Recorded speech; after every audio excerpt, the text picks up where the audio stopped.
Anwar Usman dalam keterangannya di depan wartawan ya, juga menarik soal konflik kepentingan. Dia bilang konflik kepentingan ini sebenarnya sudah terjadi dari lama, dari 2003. Nah, Mas Zainal gimana menanggapinya? Saya kira dari dulu juga kita teriakkan soal konflik kepentingan itu.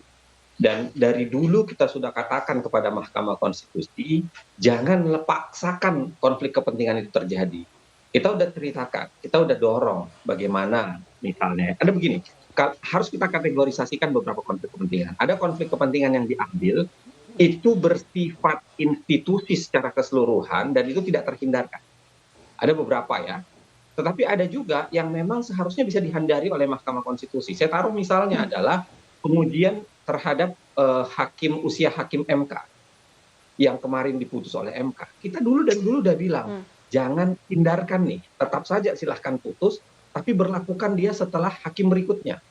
Kan begini ya, kalau Anda mengatakan soal konflik kepentingan, ada beberapa kewajiban yang dilakukan. Satu adalah mendeklarasi, kedua kemudian mundur kalau memang dia tidak diperiksa.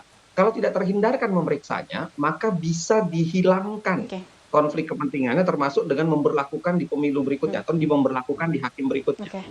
Kalau kita baca konstitusi Amerika, Amerika juga melakukan hal yang sama ya.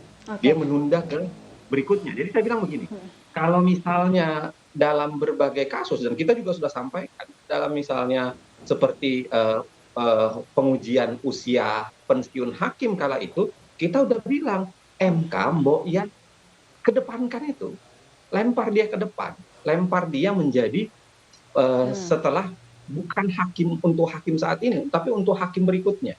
Dengan begitu, tidak ada sebenarnya kecurigaan orang soal konflik kepentingan. Sama dan dalam kasus ini, putusan 90.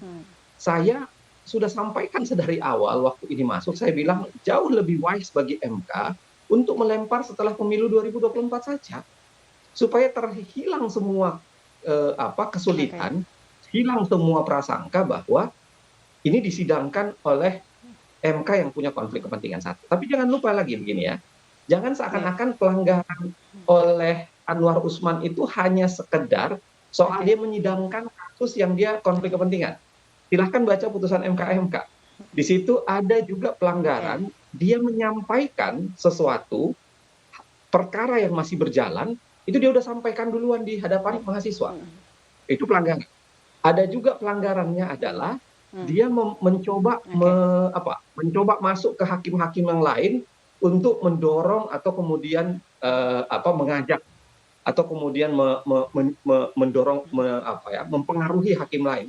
Saya kira pelanggarannya bukan hanya sekedar soal kita bicara soal konteks mahkamah keluarga. Jadi saya merasa Mas Zainal, kita tahan dulu sebentar. Nanti juga kita akan tanyakan bagaimana tanggapan dari Bang Habibur Rahman ya. Tapi nanti kita lanjutkan usai jeda.